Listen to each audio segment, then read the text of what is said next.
What's up, everyone? Today I'm going to be working on this Monterey Cypress that I'm prepping for a show for a friend of mine. I'm going to do a lot of wiring and trimming, make it look a little bit more like a cypress.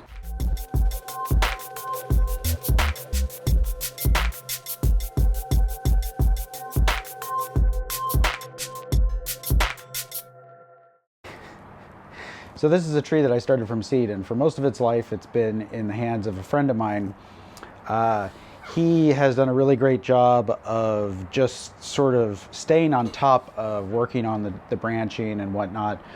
But in preparation for what will be its first show, first exhibit, I'm going to go through and do some wiring to really kind of compact some of the crown, compact some of the branches, because they start to get sort of an unruly sort of look to them, a lot like pine, and also create some gin and explore whether or not removing some of the branches will increase the quality of the composition.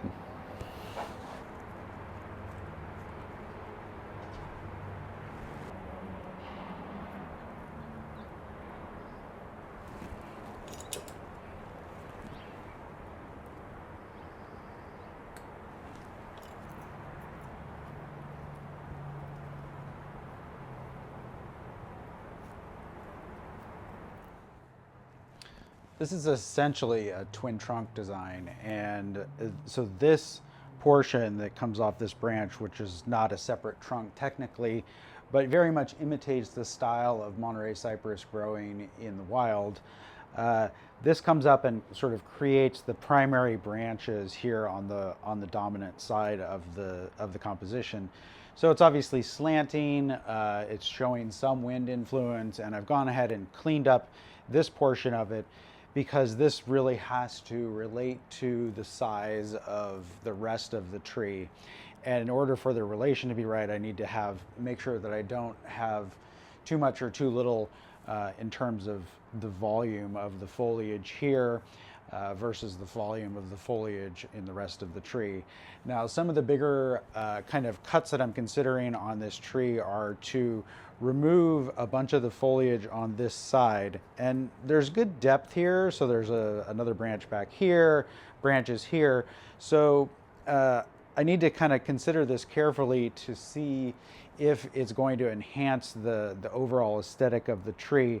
And what I'm looking at is, for a tree that's relatively dynamic in terms of the flow to the right, the level of these two pads is a little bit too close for my eye, and I think it's going to look a little bit more interesting if there's more differentiation between the level of the foliage on this side and the low branch, and the level of the foliage on this side and the key branch on the low portion of the secondary trunk.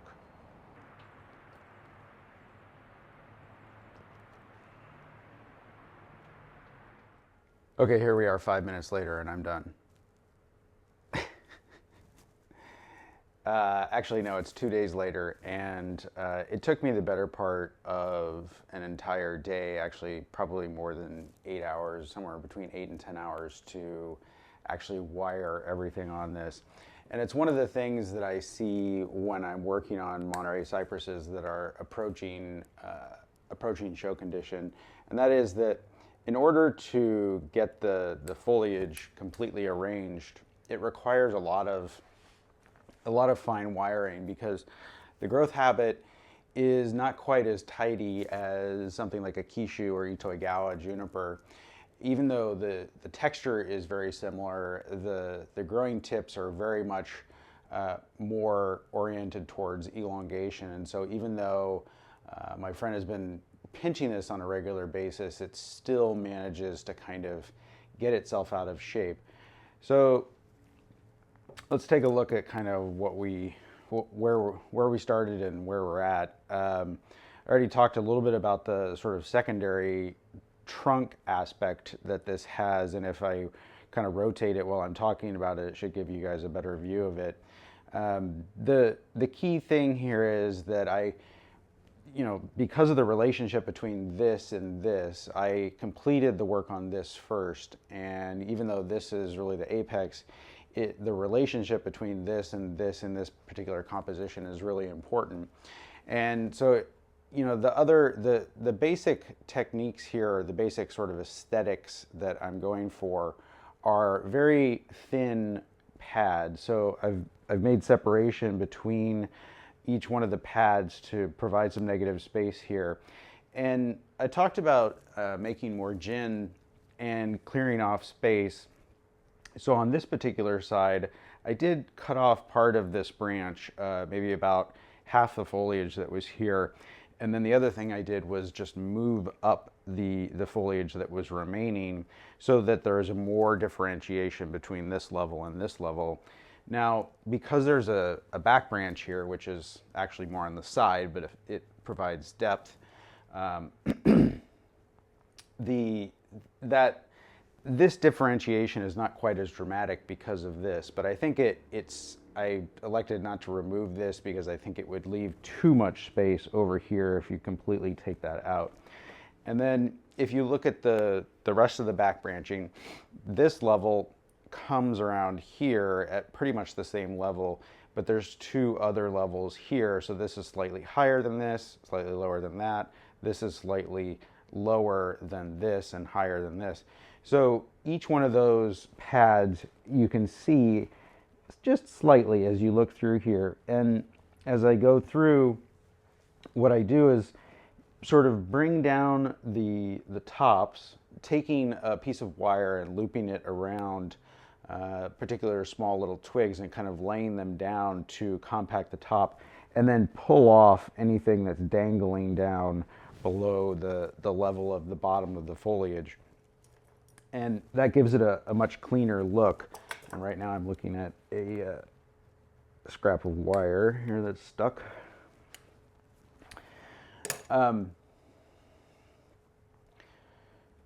So back here on the back, I also removed some foliage, but I didn't create any large gin. And in Monterey cypresses in the wild, there are a lot of dead branches, particularly in the trees that you see right next to the ocean at Point Lobos and in the Monterey area. But there's a lot of Monterey cypresses that have been planted in San Francisco that are not right next to the ocean, and a lot of them just have completely full crowns and branch sets. So I could have done a little bit more gin on this, but I think maybe that this iteration of it is fine for now. And so instead of ginning whole branches, what I did was take off portions. So I removed a significant portion of this branch, which was too long. It was sticking out here. And I moved a portion of this branch up. Now, we talked a little bit about the use of foreshortening by the traditional method being to bring branches down. But in this case, I'm able to shorten this branch by basically making a portion of it vertical. So this portion of it would have contributed to the length coming towards you. And instead of doing that, I've moved that portion into a vertical and then used that to bend the foliage back out to lay it back out here. And this really mimics the way that Monterey cypresses grow if you study them out in areas of San Francisco, Monterey, and so on. One of the things that I find really delightful about this tree is that it's been grown in container. It was never grown in the ground, and it had a sacrifice branch on it that was relatively large that was cut off here, and that's been worked just to sort of look like it was broken off. But in the process of the long cultivation, it's been about, I'm going to say 12, 13, 14 years, something like that. The trunk has finally started to really take on some mature characteristics, and there's nice cracking in the bark here. Now, in a large Monterey cypress, we see a lot of veining and sort of muscling in the trunk. And it's not easy to see here, but if you look at it from the side, you do see that there's a significant amount of sort of out of round character. So this portion of the trunk is a lot wider from the front than it is from the side. And that subtle kind of character, even though it's hard to see in a photo, is really kind of delightful to see that kind of coming out in a composition that my friend and I have been working on for so long, because it really does feel like a mature characteristic in the tree, even though it's relatively subtle at this point. So in the crown section, Montereys, they tend to have kind of broad, thin crowns, and I probably removed or rearranged, I would say, 1 inch to 2 inches worth of height on this. And I also separated out some of the branches to bring down on this side to kind of create the shape that I was going for here. I could have, so you'll notice that it's off center, and so the angle on this side is steeper than the angle on this side. And that's sort of an interesting visual characteristic that I created on purpose. There was a reason for it. Part of it is that there's a large branch here that I didn't really want to remove. And so I elected to use that to create this sort of peak off center. If you put the center of the peak here, it would be a little bit more traditional looking, a little bit less kind of edgy in terms of the composition.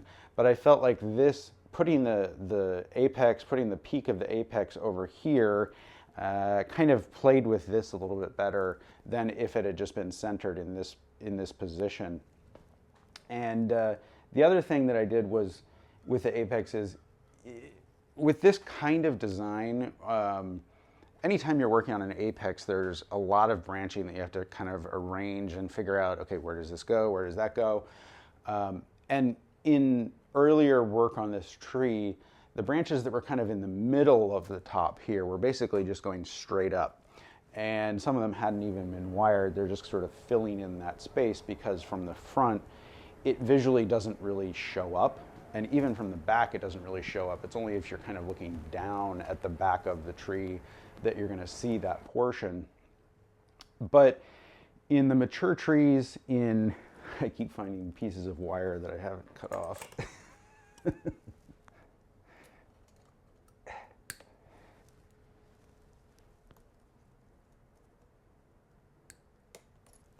All right. In the mature trees in the wild, we see basically the branches go up and then they go out, and then they kind of make this like weird, really crisscrossing sort of pattern that is just really not something that I think you can or want to replicate in a bonsai. So basically what I've done is I've taken the sequence of wiring this was significantly different than what I would normally do. But what I did was I took all of the branching on the back sort of third of the crown and really laid it out so that all of the branches are coming out just like they were on the lower section. And then in the center, I sort of left all of this alone until the very end. In fact, rather than arranging the actual visual apex last, like I normally would do, it was the back sort of middle of the apex that ended up being arranged last. And that was because I had created this shape here, but then if there's too much volume back here, you can't really see the shape that you've created in the apex here. So the back of the apex has to be slanted down slightly, and that's what I was really looking at. So I had set the bottom level of the apex in the back first, then set this section and all of these branches, and then went back to sort of eliminate the visual volume that was there from all of this branching that was in the middle. And I have to say that's not the first time I've done that, but I don't think I've ever done it with a tree that wasn't a Monterey cypress. You can, I guess I shouldn't say that, but it's definitely different with this style of apex than it is with something that has like a more kind of rounded triangular shape of an apex. If you're growing Monterey cypress and want to share some of the details of your experiences, please leave it in the comments below. And thanks for watching, everyone. We'll see you next time.